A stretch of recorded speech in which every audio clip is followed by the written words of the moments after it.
پیارے بھائیوں اور بہنوں اور خداوند میں عزیز دوستوں، آج ہم خدا کے پاک کلام زبور 75 اس کی چوتھی اور چھٹی آیت پر غور کریں گے۔ کلام مقدس فرماتا ہے، میں نے مغروروں سے کہا غرور نہ کرو، شریروں سے کہا سینگ نہ اٹھاؤ، اپنے سینگ اونچے نہ اٹھاؤ، گردن کشی سے بات نہ کرو، کیونکہ سرفرازی نہ مشرق سے ہے نہ مغرب سے ہے اور نہ ہی بیابان سے آتی ہے، بلکہ خداوند منصف ہے اور وہ ایک کو گراتا اور دوسرے کو بلند کرتا ہے۔ آمین۔ میرے عزیزو، آج ہم ایک ایسے گناہ کے بارے میں بات کریں گے جو انسان کو خدا سے دور کر دیتا ہے۔ وہ گناہ ہے تکبر، غرور اور گھمنڈ۔ امثال 16 باب کی 18 آیت میں لکھا ہے، تباہی سے پہلے تکبر اور زوال سے پہلے خود بینی ہے۔ خدا کا کلام واضح طور پر بتاتا ہے کہ تکبر کا راستہ آخرکار تباہی کی طرف لے جاتا ہے۔ جب انسان دولت پر فخر کرتا ہے، جب انسان طاقت پر فخر کرتا ہے، جب انسان اپنے عہدے پر فخر کرتا ہے، جب انسان سمجھتا ہے کہ اسے خدا کی ضرورت نہیں، تب وہ خطرناک راستے پر چل رہا ہوتا ہے۔ بائبل مقدس میں غرور کی سب سے بڑی مثال نبوکدنضر بادشاہ کی ہے۔ دانیل کی کتاب اس کا 4 باب اس کی 30 آیت میں لکھا ہے، میں نبوکدنضر نے کہا، کیا یہ بابل اعظم نہیں جسے میں نے اپنی قدرت کی طاقت اور اپنے جلال کے شان کے لیے بنایا ہے؟ ذرا غور کریں، اس نے نہیں کہا خدا نے مجھے برکت دی، اس نے نہیں کہا خدا نے مجھے بادشاہی دی، اس نے تمام جلال خود لے لیا، اور یہی غرور۔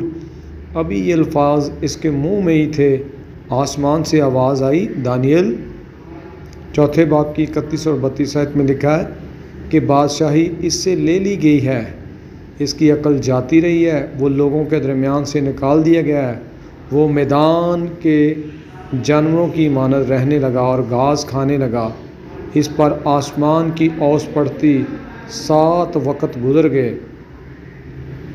اور پھر جب اس نے اپنی آنکھیں آسمان کی طرف اٹھائیں، خدا کی عظمت کو تسلیم کیا اور اس کی عقل واپس آ گئی، اس کی بادشاہی بحال ہوئی، اس کی عزت واپس آئی، اور اس نے اقرار کیا خدا ہی سب سے بڑا بادشاہ ہے۔ میرے عزیزو، یہ وہ بادشاہ تھا جس نے صدرک مسک عبدنغو کو آگ کی بھٹی میں پھینکا، اور یہ وہ بادشاہ تھا جو تکبر اور گھمنڈ کے ساتھ رہتا تھا۔ غور کریں کہ اس کے نوکر اس کو جنگل میں چھوڑ کے آئے، اس کو سنگلوں کے ساتھ باندھا گیا ہے، اور یہ وہاں پر گھاس کھاتا ہے، گھاس گدھا کھاتا ہے، بیل کھاتا ہے، جانور کھاتے ہیں۔ ایک بادشاہ جس کے حکم سے لوگ آگے پیچھے گھومتے تھے، وہی بادشاہ گھاس کھا رہا ہے۔ نتیجہ کیا ہے کہ تکبر خدا کو پسند نہیں۔ خدا نے کہا ہے، اے غرور کرنے والو، غرور نہ کرو، اے شریر لوگو، اپنا سینگ اونچا نہ کرو۔ خدا ہمیں سکھاتا ہے کہ تکبر چھوڑ دیں۔ میرے عزیزو، یہ واقعہ ہمیں سکھاتا ہے خداوند کو غرور کو پسند نہیں کرتا۔ خدا چاہتا ہے کہ ہم اپنی ہر کامیابی سے اسے جلال دیں۔ اب ایک اور مثال دیکھیں گے، بائبل میں بادشاہ ہیرودیس کی مثال ملتی ہے۔ اعمال کی کتاب اس کا 12واں باب کی 21 سے 23 آیت میں لکھا ہے، لوگوں نے اس کی تعریف کی اور کہا، یہ آدمی کی نہیں بلکہ خدا کی آواز ہے۔ ہیرودیس نے خدا کو جلال نہ دیا، اور خداوند کے فرشتے نے اسے مارا، وہ اور کیڑوں نے اس کو مزے سے کھایا اور وہ مر گیا۔ کیوں؟ کیونکہ اس نے خداوند کو جلال نہ دیا۔ آج بھی دنیا میں ہم دیکھتے ہیں طاقتور لوگ، بڑے بڑے حکمران، سیاستدان، امیر لوگ اور مشہور شخصیت آتی ہیں اور چلی جاتی ہیں۔ پاکستان کی تاریخ میں بھی ہم نے بڑے طاقتور لوگوں کو دیکھا۔ مثال کے طور پر سلیمان تسیر ایک بااثر سیاسی شخصیت تھی، اور پنجاب کے گورنر پنجاب تھے، اور ان کے پاس اچھا عہدہ تھا، اختیار تھا، اثر و رسوخ تھا، لیکن زندگی کی حقیقت یہ ہے کہ انسان کا عہدہ، طاقت اور شہرت ہمیشہ قائم نہیں رہتی۔ یہ مثال ہمیں یاد دلاتی ہے انسان کتنا بھی طاقتور کیوں نہ ہو، اس کی زندگی خدا کے ہاتھ میں ہے۔ اس لیے ہمیں کبھی اپنی طاقت، اپنے تعلقات یا اپنے عہدے پر فخر نہیں کرنا چاہیے، کیونکہ عزت اور زندگی کا مالک خدا ہے۔ زبور 75 اس کی 6 اور 7 آیت میں لکھا، سرفرازی نہ مشرق سے آتی ہے، نہ مغرب سے اور نہ جنوب سے، بلکہ خداوند ہی منصف ہے، اور وہ ایک کو گراتا اور دوسرے کو بلند کرتا ہے۔ میرے عزیزو، آج اگر آپ کے پاس کاروبار ہے تو خدا کا شکر ادا کریں، اگر آپ کے پاس نوکری ہے تو خدا کا شکر ادا کریں، اگر آپ کے پاس بچے ہیں تو خدا کا شکر ادا کریں، اگر آپ کے پاس خدمت ہے تو خدا کا شکر ادا کریں، اگر آپ کے پاس صحت ہے تو خدا کا شکر ادا کریں، اگر آپ کے پاس خاندان ہے تو خدا کا شکر ادا کریں، کیونکہ یہ سب خدا کی نعمتیں ہیں۔ اور اگر آج آپ مشکل میں ہیں تو مایوس نہ ہو، وہی خدا جس نے یوسف کو قید سے نکال کر مصر کا حاکم بنایا، وہی خدا جس نے داؤد جیسے چرواہے کو بادشاہ بنایا، وہی خدا جس نے نبوکدنضر کو فروتنی سکھائی، وہی خدا آج آپ کو بھی بلند کر سکتا ہے۔ آج خدا ہم سے پوچھتا ہے، کیا ہمارے دل میں غرور ہے؟ کیا ہم دوسروں کو کمتر سمجھتے ہیں؟ کیا ہم اپنی کامیابیوں کو جلال خود سے لیتے ہیں؟ اگر ایسا ہے تو آج توبہ کا وقت ہے، کیونکہ خدا متکبروں کا مقابلہ کرتا ہے لیکن فروتنوں کو فضل بخشتا ہے۔ یعقوب کا خط اس کے چوتھے باب کی 6 آیت۔ آئیے خدا کے سامنے جھک جائیں، اپنی کامیابیوں، اپنے خوابوں، اپنے خاندان، اپنی زندگی کو خدا کے ہاتھ میں دے دیں اور کہیں، اے خداوند، جو کچھ میرے پاس ہے وہ تیرا فضل ہے۔ اے آسمانی باپ، ہم تیرے پاک کلام کے لیے شکر ادا کرتے ہیں۔ تیرے خادم کے وسیلہ سے، پاسٹر آئزک محمود کے وسیلہ سے اس کلام کو سنا ہے۔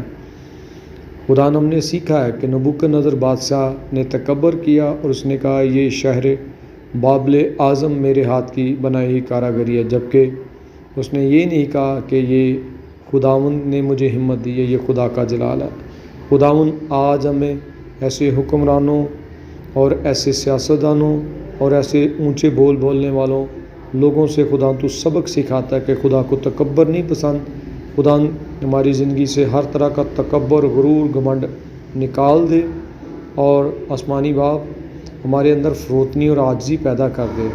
ہمیں سکھا کہ ہر کامیابی اور ہر عزت تیرے ہاتھ سے آتی ہے۔ ہمارے قدموں کو ہمیشہ سیدھی راہ پر رکھ، ہماری زندگیوں سے صرف تیرے نام کو جلال ملے۔ یسوع ناصری، پیارے خداوند یسوع، میں دعا کرتا ہوں اس وقت جو اس ویڈیو کو، اس خداوند ریکارڈنگ کو، وائس اوور کو خداوند جو سن رہا ہے، میری بہن کو، میرے بھائی کو، اس بچے کو، اس بزرگ کو، اس نوجوان کو تو برکت دے۔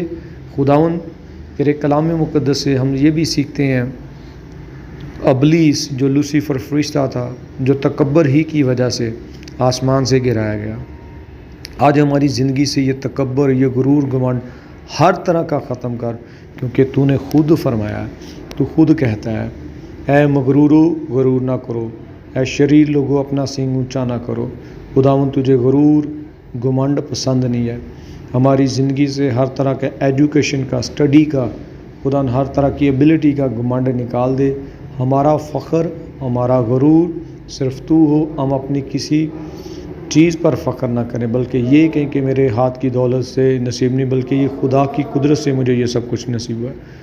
خدا تو اس بھائی کو، اس بہن کو بڑی برکت دے، تیرے ہی سندر، جلالی، مقدس نام سے مانگتے ہیں، آمین۔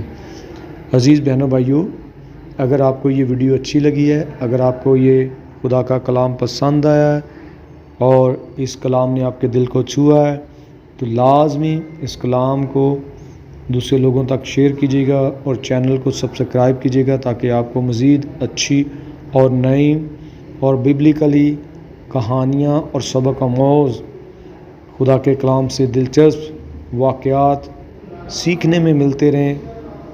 اور ابھی اجازت دیجیے گا۔ God bless you.